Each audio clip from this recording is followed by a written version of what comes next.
you said something about that you were more leveraged to Ether and the Ethereum network than you were to Bitcoin from an investment perspective. And the reality is that space is growing more. How do you think about network effects in that space, and also call optionality in the crypto space? So my current allocation, because I know everybody asks, I'm now currently about 25% Bitcoin, 55% Ethereum, and 20% other tokens. Why is Ethereum my bigger bet right now at this point in the cycle? It's because it is seeing different network effects. So it's got the network effect of investors, so people piling in. There's the network effect of developers working on the space, which dwarfs any of the other spaces in crypto. And then there's the network effect of the applications being built on, like DeFi and NFTs. So you've got this holy trinity of things happening. And then on top of it, you've got this change to ETH 2.0, which basically massively reduces the supply because they're burning ETH. So what happens is it becomes a scarcer asset. So then you've got a super scarce asset that is in massive demand from investors, from applications, and from developers. The other problem with ETH has been the high fees, and that remains the thing, the gas fees. But within the part of the transition to ETH 2.0 is this move to proof of stake, and how this may lower the gas fees significantly and free up the network. And people are then building layer 2 solutions across it to make sure that we can get around this. So all I see is this giant sucking sound of talent into the Ethereum space right now. That means that it is growing faster, and it's playing out in the price of Ethereum versus Bitcoin. So it's kind of double, it's up. So Ethereum's currently up, if I look today on my Bloomberg screen here, Ethereum's up 450% this year, Bitcoin's up 75. I mean, that couldn't be starker. And also now with the FUD narrative, the fear, uncertainty, and doubt narrative of Elon Musk and the greenness of Bitcoin, which I'll come on to. I've got my own theories on that. That is one of the things I believe the ECB started, was this, well, it's not green, look at the mining costs. Right? If we looked at everybody's kettle use across the world, it's probably more than that of the whole of the electricity of Norway. I mean, people it's because they've sliced it this way that it makes it look bad. I think it's the ECB trying to slow institutional adoption by pushing the ESG mandate back at these people, saying, hey, you've got a mandate here, and this doesn't fit into your mandate very well. And that slows adoption. I get why they're doing it. Problem is that creeps into Ethereum, which has a much lower energy input. So it just creeps out of one space and into another. You're not stopping the rise of digital assets. You're just slowing down Bitcoin at this phase. It'll speed up again at some point too, probably particularly when the ETF launches. When you mention ECB and Elon Musk in the same breath, suddenly you get a dichotomy that you're like, okay, now Raoul, tell me what your thinking is, because you said I haven't thought about Elon Musk. Elon Musk is supposed to be, a cowboy, and he's an ESG guy because he's at Tesla. So why is he kowtowing to the ESG mandate that people like the ECB are trying to impose upon companies? Firstly, I know the comment section is like, yeah, but Elon Musk, they fill up the cars with electricity and that's built on coal power. We understand it's not a perfect world. So let's assume that Tesla is relatively green compared to other car companies. That's all you need to assume. But we also know that his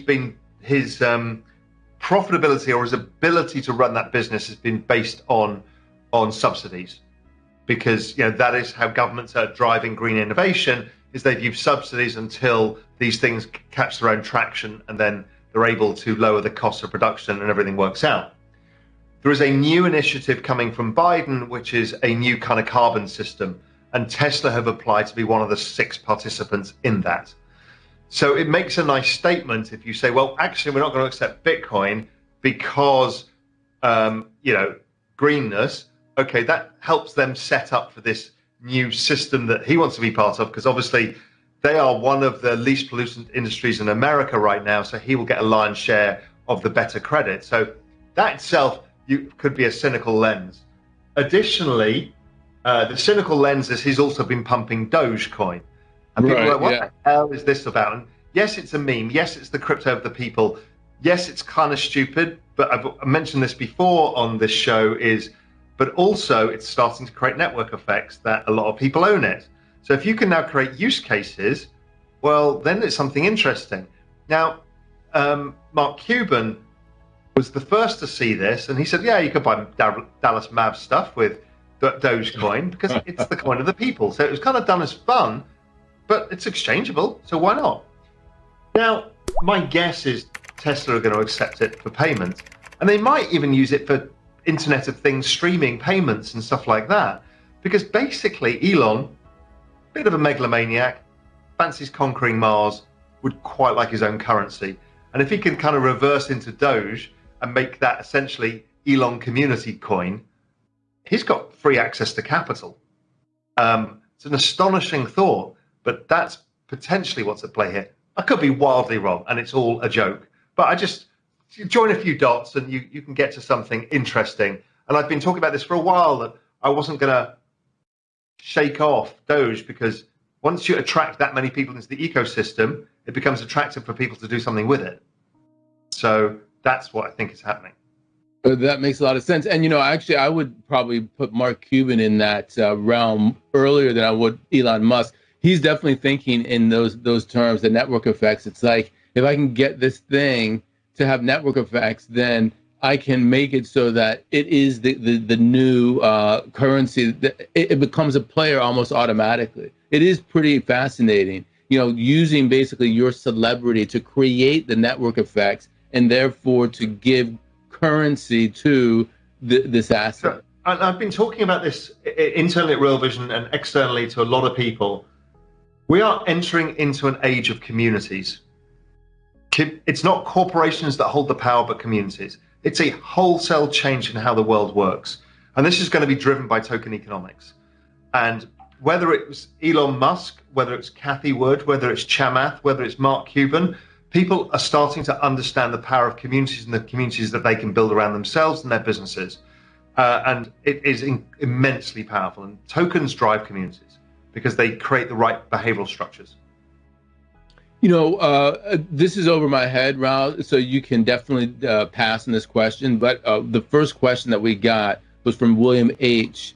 He uses the term algorand. That's the part that, I clearly have no idea what it's about. But his question was, and feel free to just pass, is view on proof of work versus proof of stake. And then he says, in parentheses, or pure proof of stake with algorand. That's where I'm just like, I have no idea what the guy's talking about. I'm not that guy. I'm not the guy who really has an interest in all the intricacies of each protocol versus each other. That's not my bet. My bet is the whole space. My bet is pressing the bets on the winners, which is Ethereum right now and Bitcoin. And I have a basket in the space to give me broad exposure to many of the other tokens.